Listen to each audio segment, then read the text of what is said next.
स्वागत है आपका हमारे YouTube चैनल एडवोकेट दीप लीगल हब में। आज के इस वीडियो में हम बात करेंगे अमन बैसला के केस के बारे में। अभी हाल ही में दिल्ली के रोहिणी के सेक्टर 11 में एक घटना सामने आई है जिसमें कि अमन बैसला नाम का एक युवक था जो कि अभी महज 22 साल का था।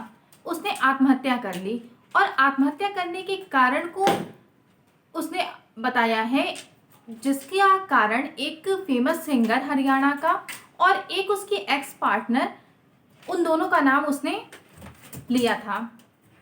अमन ने अपने सोशल मीडिया अकाउंट पर, फेसबुक पर और इंस्टाग्राम के IGTV पर बहुत सारे वीडियोस अपलोड किए हैं, जिन सारे वीडियोस में उसने बहुत सारे प्रूफ दिए हैं इस बात के कि उसकी आत्महत्या के पीछे की वजह यही दोनों हैं।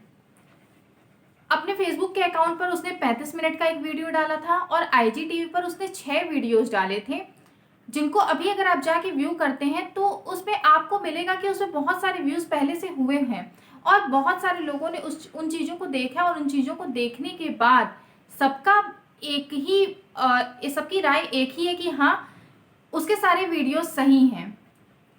अभी 2 दिन पहले धरना प्रदर्शन भी किया गया था इस बात को लेके कि उन दोनों की गिरफ्तारी की जाए। उसकी आत्महत्या के पीछे जो दोनों वजह हैं, सिंगर और जो उसकी एक्स पार्टनर थी, उन दोनों की गिरफ्तारी की जाए। तो दबाव में आके पुलिस वालों ने उन्हें गिरफ्तार भी कर लिया, लेकिन एक दिन तक उन्होंने उन दोनों को गिरफ्तार रखा, फिर उसके बाद उन्हें छोड़ना पड़ा। तो छोड़ने के पीछे वजह क्या थी? उन दोनों को छोड़ने के पीछे मात्र एक वजह ये थी कि अमन ने बहुत सारे प्रूफ दिए हैं, उसने बहुत सारे वीडियोस डाले हैं, बहुत सारे चैट्स डाले हैं जो सब इस बात की गवाही देते हैं कि इसकी आत्महत्या के पीछे ये दोनों जिम्मेदार हैं, या ये कहा जा सकता है कि ये दोनों जिम्मेदार हैं। इन दोनों की वजह से ही उसने आत्महत्या की है। इन दोनों ने उसे उकसाया है आत्महत्या के लिए।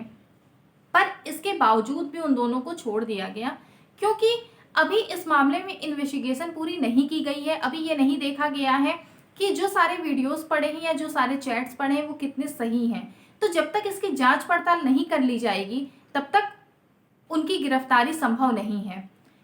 एक बार इन्वेस्टिगेशन पूरी हो जाती है, उसके बाद अगर लगता है कि उसने जो भी सारे सबूत दिए हैं वो सारे सबूत सही हैं, तो दोनों की गिरफ्तारी 100% होनी है, क्योंकि सारे प्रूफ तो वो लड़का दे करके गया है और इसके जो भी प्रूफ है वो सब उसके मृत्युकालीन कथन के रूप में माने जाएंगे। हमारे लॉ में, इंडियन एविडेंस एक्ट में एक सेक्शन है, सेक्शन 32, जिस सेक्शन में ये बताया गया है कि कोई भी मरने वाला इंसान अगर अपने मरने के पहले कुछ बयान देता है, कुछ कथन करता है, तो उसके ये सब कथन, उसके सारे बयान मृत्युकालीन कथन के रूप में जाने जाते हैं, माने जाते हैं।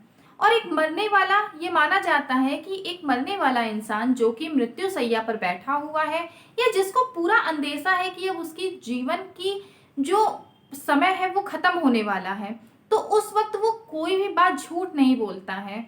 और सबसे बड़ी बात, उसके इस मृत्युकालीन कथन को इसलिए एडमिट किया जाता है क्योंकि ये मानना है कि अगर उसे छोड़ दिया जाए या उसकी अवहेलना कर दी जाए, उसके मृत्युकालीन कथन की अगर अवहेलना कर दी जाए, तो ये कहीं ना कहीं ये न्याय होने से विफलता का एक संकेत होगा।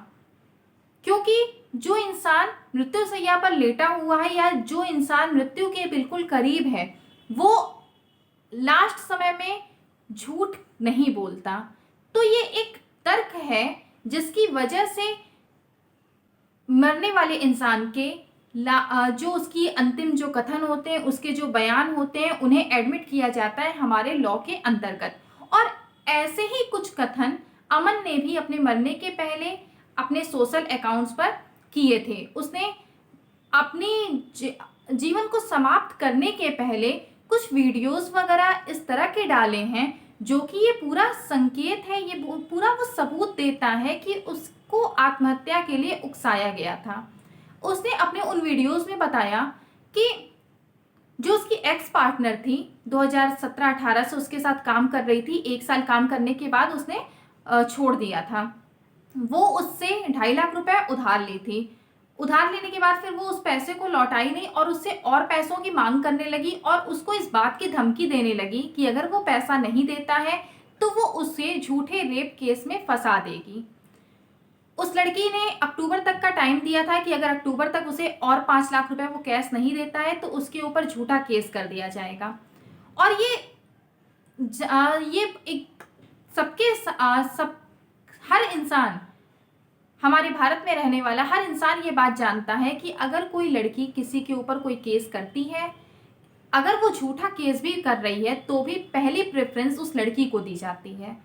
क्योंकि कानून की नज़र में भी ये है कि हाँ, अगर कोई लड़की है तो वो अपने कैरेक्टर को लेके, अपनी इज्जत को लेके वो कहीं भी झूठ नहीं बोलेगी, तो इसलिए पहली प्रेफरेंस दी जाती है लड़कियों को। तो अमन का भी ये कहना था कि अगर वो इस तरह की बातें बोलती है तो मेरे ऊपर कोई विश्वास नहीं करेगा। उस वक्त मैं चाहे कितना भी बोलता रहूंगा, मेरे ऊपर कोई विश्वास नहीं करेगा। और उसने एक बात और कही कि जब सुशांत भाई को न्याय नहीं मिल पाया तो मुझे क्या मिलेगा, इसलिए मुझे किसी से कोई उम्मीद नहीं है, मुझे प्रशासन से भी कोई उम्मीद नहीं है, मुझे किसी तरह की कोई उम्मीद किसी से नहीं है, ना ही मुझे कोई सहायता चाहिए, बस मैं आत्महत्या करने पर मजबूर हूँ। उसका ये कहना था साफ। तो ये कहीं ना कहीं हमारे न्याय तंत्र की विफलता को भी दिखाता है, हमारे प्रशासन की भी विफलता को दिखाता है कि जिस देश में वहाँ के नागरिकों की ये सोच है कि उसे प्रशासन से, उसे न्याय तंत्र से कोई भी लाभ नहीं होना है, उसे न्याय मिलने की कोई उम्मीद नहीं है, तो ये एक विफलता है बहुत बड़ी। इसके लिए हर किसी को सोचना चाहिए, एक बार जरूर खुद में झांक कर देखना चाहिए कि हमारा समाज किस दिशा में जा रहा है। हमारे प्रशासनिक जो अधिकारी हैं, जो प्रशासनिक कर्मचारी हैं, वो किस तरह से काम कर रहे हैं कि आज हमारे देश की जनता को ये लगता है कि उसे न्याय नहीं मिल पाएगा। तो ये जो केस है वो बस एक केस नहीं है, ये बहुत सारी बातों को खोलता है कि आप देखिए कि हमारे देश में क्या क्या हो रहा है। अगर एक लड़की किसी के खिलाफ कोई झूठा केस भी करती है तो भी एक जो लड़का है वो आवाज उठाने से डरता है। यहाँ हमारे समाज में केवल ये नहीं है कि हाँ, लड़कियों के साथ कुछ गलत हो रहा है तो लड़कियां आवाज नहीं उठा रही हैं।